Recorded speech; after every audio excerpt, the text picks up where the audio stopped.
All right, we'll kind of get the show rolling, and hopefully some other people join in later on. Doing it a little bit differently with a lunchtime Terrier Club update this go round. We've usually only done them after work hours, so see how this turns out. We're gonna go ahead and start it off with a few introductions and pass it off to Richard for a little brief opening. So if anybody misses that, it's not too much off their skin. Got in my screen Stephanie Lancaster to my left, Krissy Hall to my right, Alea Harris, Jimmy Werick, Richard Johnson, Elizabeth Rabb, Johnny Bomar, and Martin.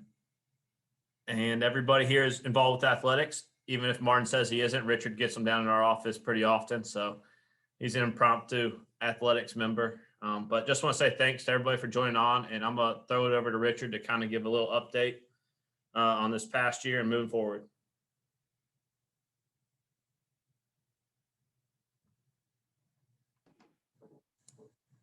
You're muted, Coach. Why wouldn't I be muted?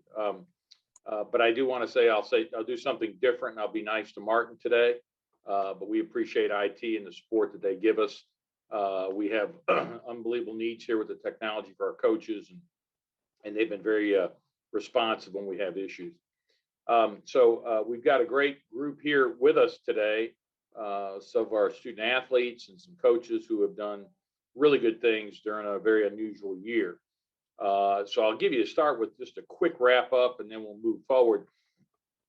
Starting most recently, clearly football was something that was unusual this year. We tried to play a spring season, and we got off to a good start. And then between opt-outs from COVID concerns and then injuries, we quickly dwindled the roster size. And so the second week, we were forced, the Southern Conference had set minimums at different positions, and we fell below that number on the defensive line. So our game with East Tennessee State had to be canceled here at home because we didn't have enough defensive linemen. After that week, we got one or two back, but we didn't get quite everybody back, so we had to adjust. And we were playing with two down defensive linemen and then just playing a completely different defensive scheme to try to compensate for that. Then we played VMI, and during the VMI game, we suffered some injuries to our offensive line. This came on the heels of two last-minute graduate transfers back in late May that depleted our offensive line, and we didn't have the ability to fill that in with recruiting. And then in the VMI game, it looked like that was it. We weren't going to be able to play, but Dr. Kana did clear one of our offensive linemen. But the medical staff told me that if we had another injury, particularly to a center, that we were done. And of course, what happened in the Citadel game, we lost our center, and that finished the season for us because we just couldn't field an offensive line. So hopefully we'll get everybody back and we'll get those guys healed. Some of the injuries that we did sustain are injuries that are going to take some time. So we may open the season with some of these guys not ready to play in the fall. Volleyball had a great season, set the most wins in regular season that we've had here, and then lost in 5 sets in the Southern Conference tournament and had a match point to advance to the championship game. In track, Johnny Bomar has done an unbelievable job with his assistant, Michael Wilson. They do so much for our student athletes and for us with the track program. While both programs did well, the women did exceptionally well. They finished both second in both the indoor and the outdoor seasons. So a terrific year for our women's track program. And the program has really thrived under Johnny's leadership. Our soccer programs are showing improvement. Women's tennis had a very good year. Krissy, I think, loved drama. All her matches went 4-3, but we had a terrific year, and very pleased with how that has gone. Both basketballs finished with a great season. The women finished fourth in the regular season and advanced all the way to the championship game. Coach Garrity, Alea Harris, and her teammates had just a really good year, and we're really appreciative of all the work Jimmy and his staff do, and looking for really good things out of them again next year. Men's basketball, we're for all intents and purposes the regular season champion. We did not get to play Samford, who had a really tough year. So we were 12-5. Greensboro managed to play Samford twice. So they were 13-5. Had we been able to play Samford, but we couldn't because of COVID, we would have effectively been the regular season champion because we had the tiebreaker by virtue of beating Furman twice in the regular season. While we're talking about men's basketball and Furman, a little trivia for you. Since 2009, Wofford men's basketball is 22-6 versus Furman. The baseball is having a very good year. We're in 2 divisions this year, and we won the most games in our division, but by 0.6 percentage point would be in second place in our division. We're 17-7 versus Mercer, who's 15-6 right now. So we're virtually assured of making the top 4 and playing in over the Memorial Day weekend in Greenville for the Southern Conference tournament. Moving forward, our plans are to have a normal fall. We intend to require, as an institution, vaccinations, and when we get compliance in that regard, we will no longer require as much testing or any testing for that matter, and we will no longer require mask wearing in the fall. Graduation is this weekend, and so we're about to wrap up the academic year with just the baseball games remaining. We are on the road at Western this weekend. We conclude the regular season with a home series with Mercer the following weekend, and then the tournament. And then lastly, I would mention the Terrier Momentum Fund was hugely successful. That was under Luke and Jeff Sarvis, our Terrier Club president, and it was initiated by Robbie Atkins, and that gave us some much needed budgetary relief. So we're greatly appreciative of that and that initiative. So with that, I will turn it over to Luke, and I'll come back when we have questions. Well, here's a question from Jamie Kilborn. It was significant, Jamie. It was probably well in excess of $500,000 when you look at some of the guaranteed revenues, and it was definitely in excess of $500,000, probably closer to $700,000. So the Momentum Fund was huge for us in helping us make up that shortfall. All right, Luke, turn it back over to you, and we'll answer questions when you're ready. Thanks, Richard. That's some good information there. Also, just wanted to say thank you before we kind of move it over to introducing the student athletes and coaches to everybody on this call for supporting the Terrier Club. Couldn't do it without you. I know Johnny and Krissy will definitely say they have great student athletes on their respective teams, and I hope Jimmy and Alea are having a wonderful time at Wofford. I know they're out and about doing things outside of the athletic field and the court, and see them around a lot. So I hope they're enjoying the experience, and hopefully it's a good opportunity to hear some more from them. And I'm going to pass off to Elizabeth, and she'll give you kind of a background introduction to everybody else on this call. Sure. Thanks, Luke. Thanks, Richard. I'll be brief because I know you all want to hear from the panelists. But we have Krissy Hall, who is our head women's tennis coach. She is in her 9th season with us. And again, as Richard mentioned, had a great season and went in as the 3rd seed to the Southern Conference tournament. Coach Bomar is in his 10th year with us. And in addition to the things that Richard said, he also was Coach of the Year on the women's side for indoor track. So congratulations to him. Alea Harris is a junior from Cincinnati, and again, a member of the women's basketball team.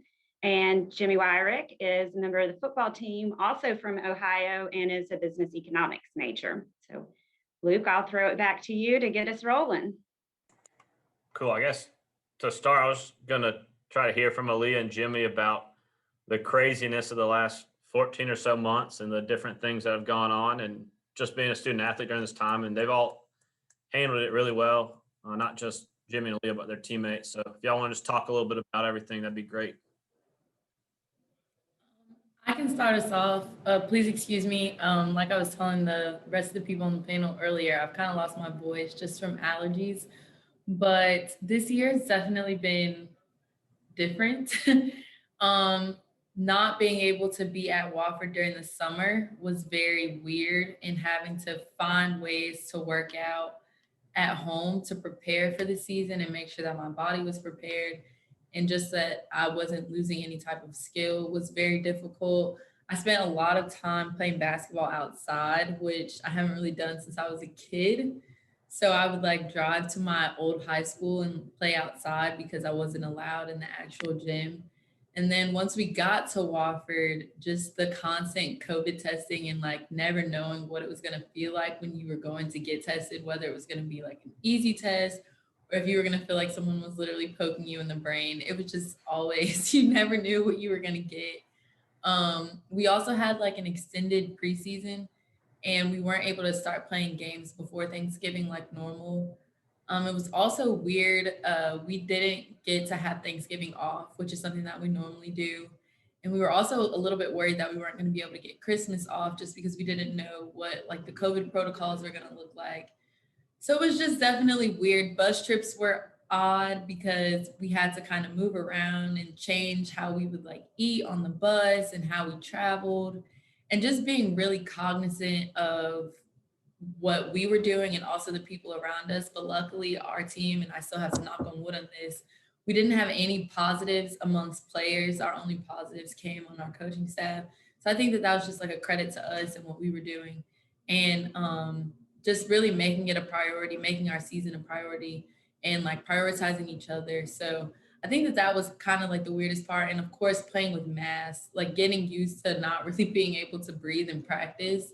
It took a long time before we got comfortable with that, and just being cognizant of not pulling it down as much as you wanted to. But it was just definitely different. I'm really looking forward to next year, just not having to wear the mask, not having to go and drive and sit in a line for like 2 hours to get COVID tested. It's just going to be a huge breath of fresh air. And also just having family and fans at games. Like, we definitely really miss that. And we got a small taste of that at the end, our last home game, and then at conference tournament. But it'll definitely just be a big breath of fresh air, like having my parents be able to watch me in my last year playing basketball at Wofford. So, yeah. Yeah, I definitely think a lot of the similar stuff for us. I mean, I think a lot of the COVID stuff just kind of delayed a lot of process and structure that we all kind of have with our season. We're used to coming in at a certain time and doing certain things, and then I think, you add all the quarantines and the delays in the schedule. Definitely just kind of messed up our structure, and never really got able to have like a certain consistency with coming in and being at a certain place for a certain amount of time. And I think it kind of led us. Everyone was kind of scared, fear of the unknown of, how long are we going to be here? When's our season? And I think that took a toll on a lot of our guys. I can say myself, you're sitting there practicing, not knowing if there's going to be a season. You may not play the next week. Practice may not end up happening because of positives and all that. So I definitely think it offered us a certain type of perspective, because I think a lot of the things that we go through normally are definitely tough, but it's all part of the process.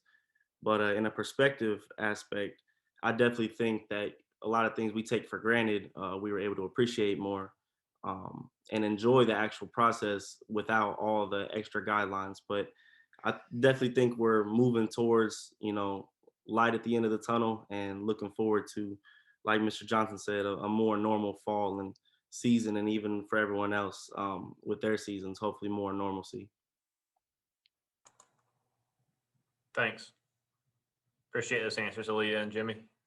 Coach Hall and Coach Bomar, could y'all talk a little bit about the challenges and kind of shifts you had to do, coaching, recruiting, travel, everything? I don't know if everybody quite understands how many roadblocks got put in place throughout the course of the year to make this season, your seasons happen.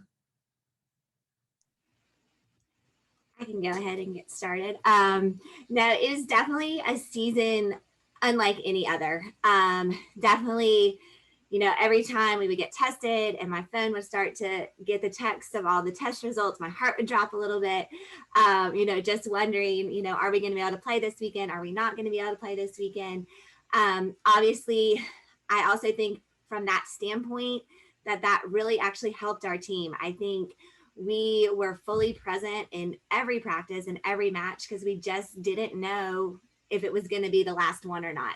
Having our season taken away from us last year, I think we thought at any moment it could be pulled. And so I actually think that the mindset of being present, being grateful, being thankful for being able to compete, I actually think helped us really be all in and really have the season that we had. Obviously completely different, was getting food orders a week ahead of time, ordering the food and going and picking it up, and we would eat in our hotel rooms, or we would eat on the bleachers at whatever school we were playing at. So definitely different from a food standpoint as far as like planning ahead of time. The testing, obviously getting tested 72 hours before every single match. But so thankful that we were able to get that on campus, and what a great job our sports medicine people did with keeping us informed and just being able to get that done so quickly versus going to the drive-through site that was ending up taking a long time, especially right around the holidays and after the holidays. So thankful that we were able to get that on campus. And so that was definitely a huge plus. I think it just took a lot of planning ahead of time. Obviously, when we were staying in hotels, we had to either stay with our roommates or stay with kind of our assigned person. Same thing when we were sitting on the van, just making sure we were always sitting next to our roommates. So it's just a lot of planning, a lot of extra planning that went into place. But at the same time, so thankful that we were able to compete. So all that stress, all that extra planning, to me, really wasn't a big deal, because I was just so thankful to be able to compete.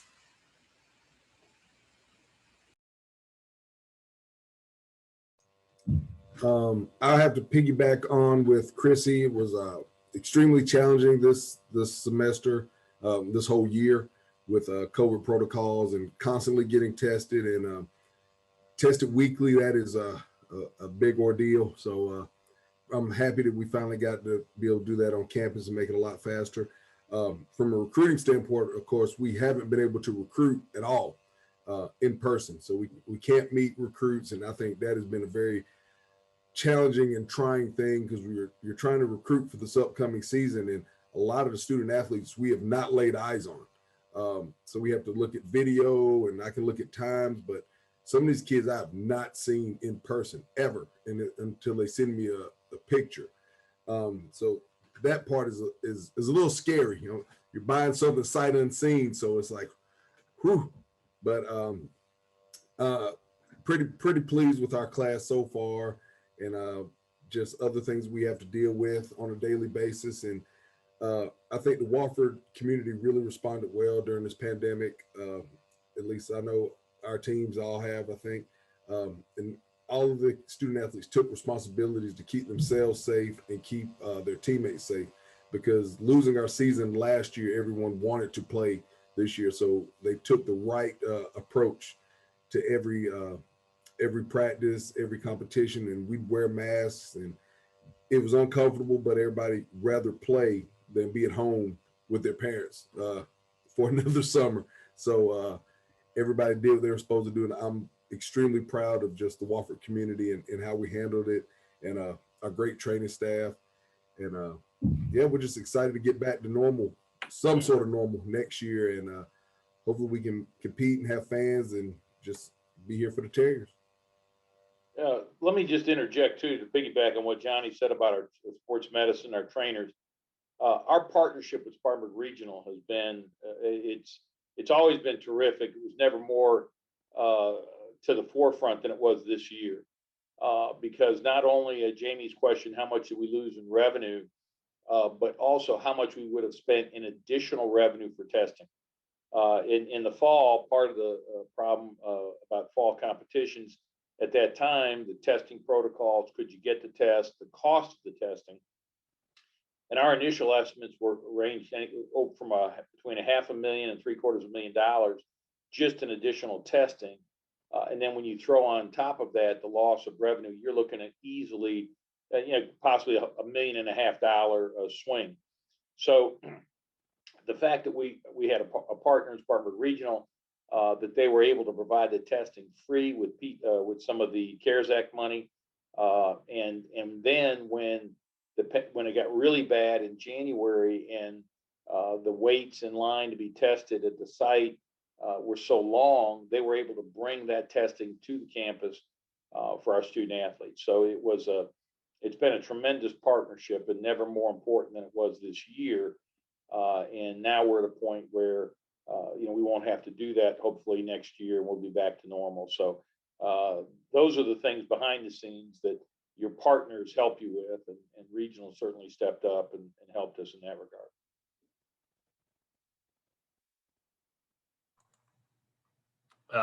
This is kind of for Jimmy and Alea, but the word responsibility has been thrown around a lot, talking about the last 14 months of the coronavirus. How do you think the different lessons you've learned will impact you moving forward, and your team environment too, just self-responsibility, team responsibility, and accountability for each other? Yeah, I think you said it, definitely accountability throughout all this stuff. I definitely think the normalcy of coming into college, especially for all the freshmen, a lot of the freshmen have no idea what it's like, to really go through a process, like I said, a consistent process, be in college and stuff like that.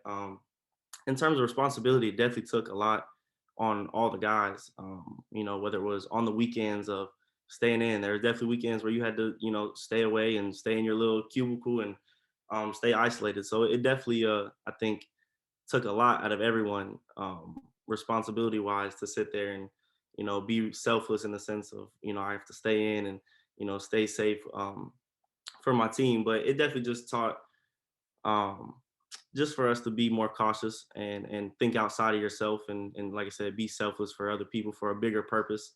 For me, I know, and yeah, just in the team aspect, it definitely helped a lot. Yeah, I would have to say I completely agree with everything that Jimmy said in terms of responsibility, because even so far as to not being around, people outside of your team in that bubble, but even having to kind of limit your contact with your teammates as well, because all it would take is for, one person on your team that tests positive, and you guys have been hanging out on a weekend or something, and, next thing you know, half the team is wiped out, and now you can't play the next week. So that was definitely hard, and like being responsible enough to be like, okay, we have to prioritize our season. We have to prioritize being able to play. So not being able to spend that extra time with your teammates, and that's hard, especially I would say it was easier for a person like me. I'm a junior, I've been here. This is now my third year, going on my fourth, but for a freshman, this is their first year in college, and not being able to hang out with your teammates, not being able to experience that real like college life, not being able to even really go to other, sports games. Because a lot of times when they would come here on recruiting visits, we're taking them to football games, we're taking them to men's basketball games, and we're not really getting to do that. So being responsible enough to prioritize your teammates in your season, but then even outside of just your sports, also the academic piece, because it's a lot harder, doing classes online and logging on for those Zooms at 8 o'clock in the morning, and you're tired and you really don't want to go, and being responsible enough to stay focused and actually go to class. And even when, your teacher says that attendance is optional, but still making it a priority to actually go to class and sit in class and take the notes and study and things like that, when your season is kind of in shambles and you have that fear of the unknown, but still like taking the time to really prioritize your academics as well as your athletics. So I think that was like a very difficult piece for all of us too, is just kind of like Jimmy said earlier, is looking down the line and knowing that eventually there's going to be light at the end of the tunnel, and just really kind of like putting your head down and pushing through, because we're all hoping and praying that this is just a 1-year thing, and that, if we can just get through this and just rely on each other, like it'll be fine. So Awesome. Yeah, it's really good to hear. And I think everybody across campus, not just student athletes, was having to go through the same thing to get through the semesters. Krissy and Johnny, what do you think will be the biggest challenge moving forward? And then what, if you could, talk about a student athlete that overcame a challenge on one of your teams over the past 12 months, whether it be personal or on the playing field?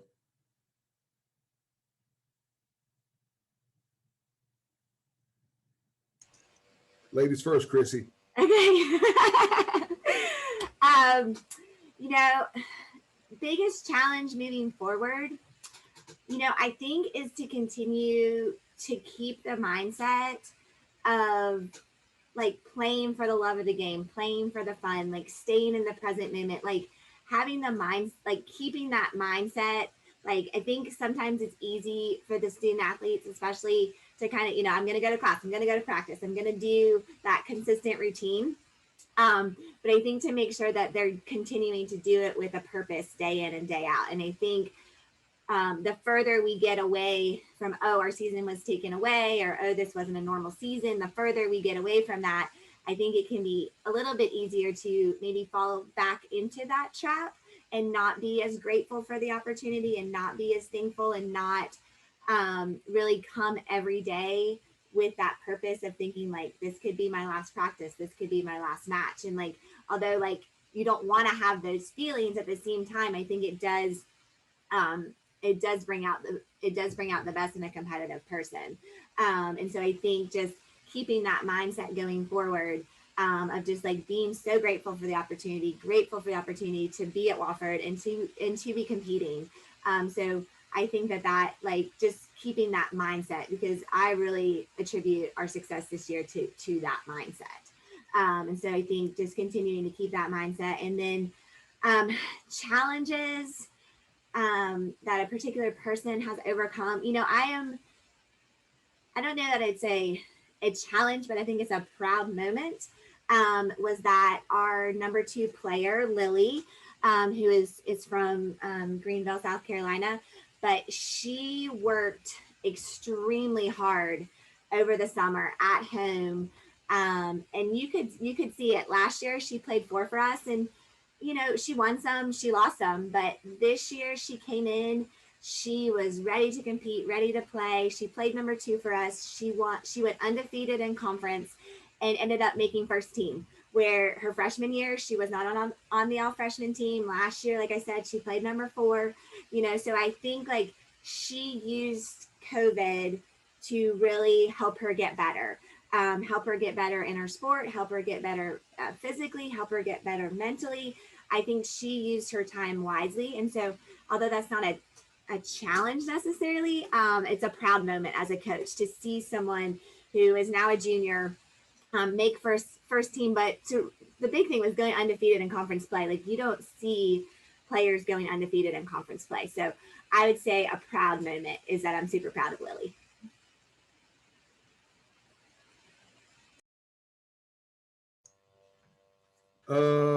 Challenges, I think, for the future probably are, and this is going to sound bad, but we're going to have to pull our kids back in a little bit, maybe this fall when they come back and things are open again. And you now essentially have 2 freshman classes on campus at the same time because of just the interactions that the freshman class this year missed out on. They're going to get a chance to do in the fall.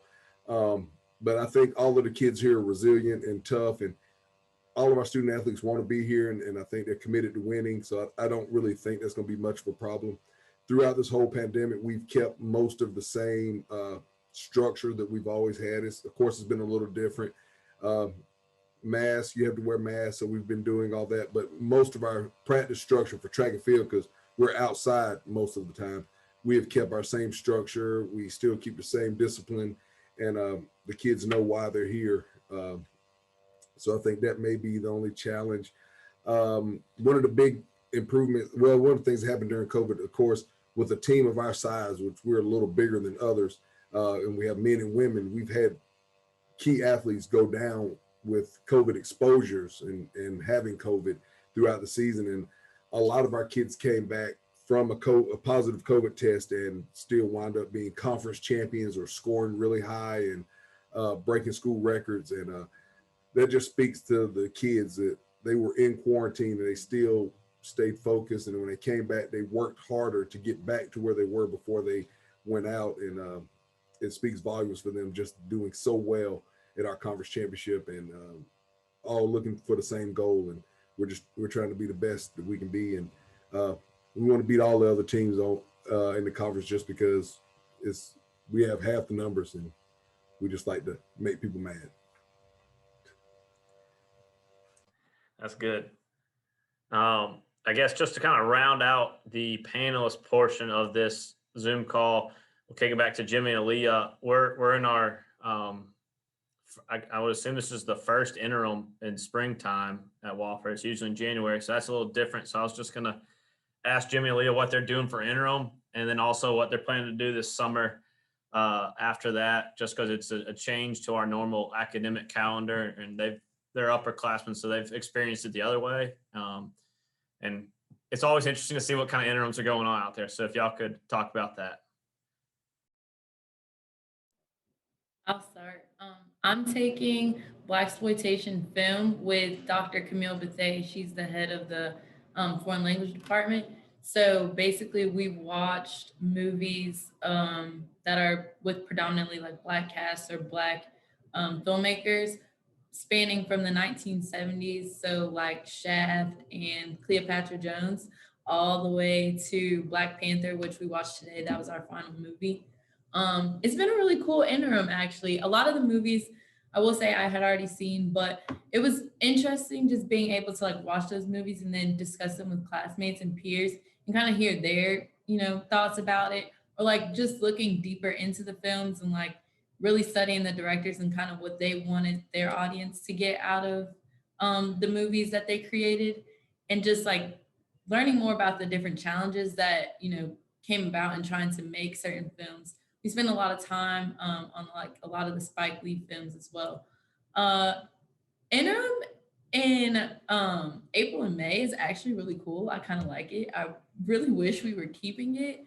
The only thing I will say is for an athlete like me who plays in the winter, it is kind of nice having interim during January because that's like the beginning of conference season.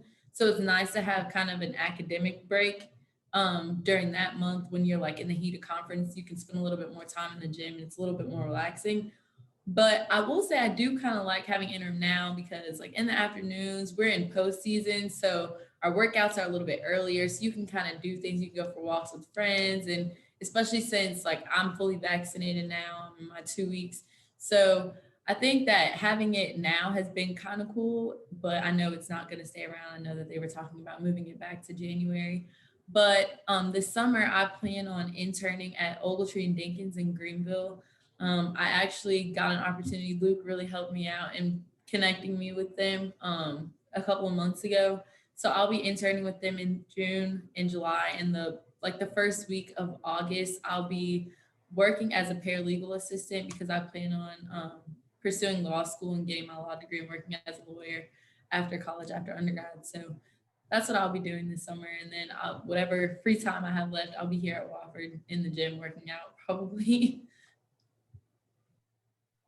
Yeah, I was for my interim, I was able to get an internship working with Mr. Sarvis and be able to be around Luke and Mr. Johnson and Mrs. Rabb and everyone around those areas. So it's been really good in that aspect. And I'm a big fan of interim in the spring. It's definitely comforting coming back from a fall semester, especially us just getting out of season, to kind of take a deep breath and know that interim is not always the easiest, but you're able to take a step back at least. So it kind of hit us a little hard coming back, and it's like, whoa, okay, we got 4 more classes here. But I'm actually a fan of getting it all done to where, especially weather aspect too, we're able to sit here and it's nice out, one thing a day, and you're able to go on with your sport, and then after that, relax and have that time. It's a lot better having free time in 70-degree weather than 40 or 50-degree weather. You're able to go outside and experience and have a little bit more fun. So I'm a fan of it, and honestly, I hope we continue to do that. But yeah, I was able to get an internship and step away from the books a little bit, which I definitely was a fan of, and that way too. And I plan on doing that throughout the summer and going forward. I think it was a good experience. Cool. Well, we're we're butting up on almost 40 minutes now. Just to everybody that's on the call, participation wise, if you have any questions, feel free to type them in the Q&A. We'll give it a minute or two for any of the panelists on here. Love to answer whatever, and then we'll wrap it up. Luke, we had one question about lacrosse, and it was on my list. And if I didn't mention, I apologize. But what was interesting for lacrosse, two things. Number one, women's lacrosse, it was the Southern Conference sponsored women's lacrosse. In the Southern Conference was Detroit Mercy in Central Michigan, and they have subsequently moved to a different conference. But we did make the tournament this year for the first time, and the last time apparently in women's lacrosse for the Southern Conference, because we are going to move to join the Big South as an associate member. They have more teams playing women's lacrosse. Wofford, Furman, and Mercer will join the Big South as an affiliate only in the sport of women's lacrosse. And that should fit in our footprint a little bit better than where we were all spread out with our other teams.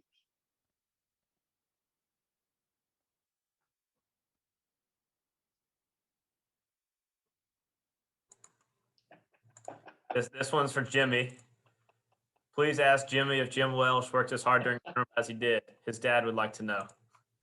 Honestly, all he did was distract me from my work, and it was hard staying on track with him by myself. So definitely some disciplinary actions needed on that end.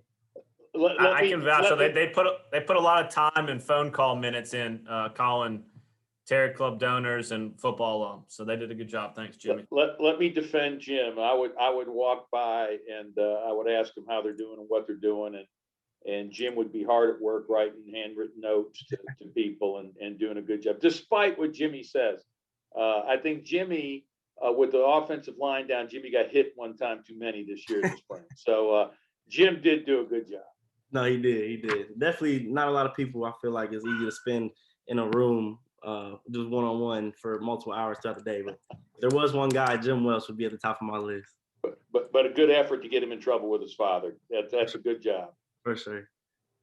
Coach Johnson, can you address the transfer portal, everything going on? So the whole topic depresses me, number one. So two things coming out this year: name, image, and likeness, which will eventually trickle down to our level. I don't think it'll be majorly impactful to start, but what will have more of an impact is the transfer portal. This year, in men's basketball alone, there were over 1,200 student athletes in the transfer portal.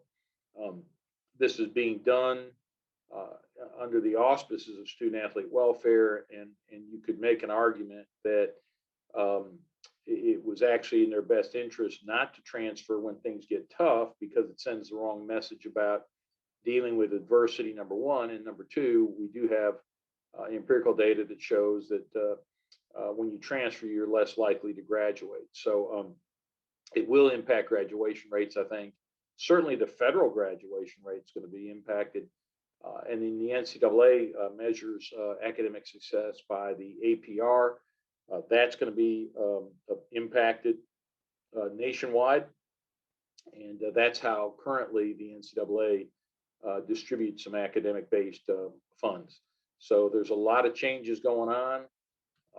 It is going to be somewhat impactful for us in that we have not taken a lot of transfers in years past. We don't have graduate programs, so we don't participate in graduate transfers. So it's going to, I will be interested to see what happens. Nationwide, 25% of the basketball roster and upwards of that in terms of points scored are in the portal or have transferred this year. So it's going to change the face of college athletics, I think, as we know it.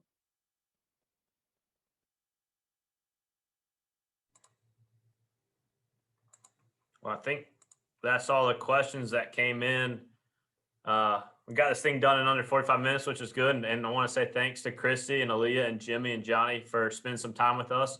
And also to everybody that jumped on the Zoom call, thank you. I know we don't do enough, and I know we probably can't ever do enough, but thank you to all the Terrier Club supporters that helped make this thing go.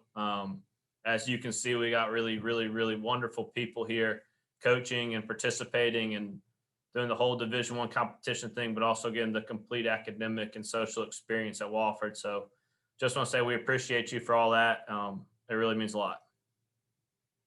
Go Terriers. Thanks, Luke.